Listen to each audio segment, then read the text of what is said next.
தேசிய கீதம் நீங்க முதல்ல பாடணும் அப்படின்னு சொல்றாரு. இது எங்க இருந்து வருது அப்படிங்கிறத நம்ம பார்ப்போம். இது தேசிய கீதத்தை நீங்க பாடல முதல்ல. அதனால நான் வெளிநடப்பு பண்றேன். மைக்க வேற ஆஃப் பண்ணிட்டீங்க. அப்படின்னு நான் பேசும்போது மைக் ஆஃப் பண்ணிட்டீங்க அப்படின்னு சொல்லிட்டு வெளியே வர்றாரு.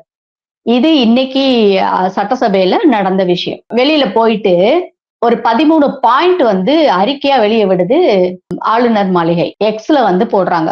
அதாவது அவர் போய் கொஞ்ச நேரத்திலே வருதுன்னா, இது முன்னாடியே பிளான் பண்ணிட்டு இப்படிதான் இது இவ்வளவு பிரச்சனைகள் இருக்கு. நான் இத பொய் தான் நான் சொல்ல போறேன். அவங்க குடுக்கறத நான் வாசிக்க கூடாதுன்னு முடிவு பண்ணிட்டு வர்றாரு.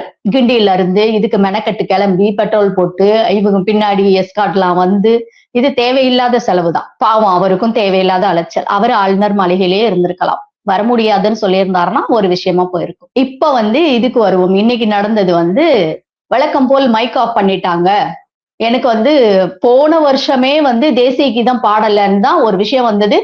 நம்ம மக்கள் தமிழ்நாட்டு மக்கள்ல இருந்து நம்மளுடைய அதிகாரிகள்ல இருந்து நம்மளுடைய அரசாங்கத்துல இருந்து எம்பில இருந்து எம்எல்ஏஸ்ல இருந்து எல்லாமே போதுமான விளக்கம் கொடுத்தாச்சு. இது 1991 இருந்து இந்த மரபு வந்துட்டு இருக்கு. இப்படிதான் பண்ண முடியும் அப்படின்னு சொல்லி இத சொல்லியாச்சு. முதல்ல தமிழ் தாய் வாழ்த்து, அதுக்கப்புறம் தான் தேசிய கீதம் முடிக்கும் போது தேசிய கீதம் போட்டுதான் முடிக்கிறது. அது நம்ம ஸ்கூல்லயும் நம்ம அப்படிதான் பழகி இருக்கிறோம். காலேஜ்லயும் அப்படிதான் நம்ம பழகி இருக்கிறோம்.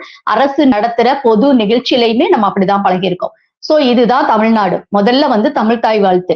இந்தியாவிலேயே தமிழ்தாய் வாழ்த்து அப்படின்னு மாநிலத்துக்கு அவங்களோட மொழிக்கு ஒரு வாழ்த்து இருந்துச்சுன்னா அது தமிழ்நாட்டுக்கு மட்டும்தான். அதைத்தான் அவங்களால ஏத்துக்கவே முடியல.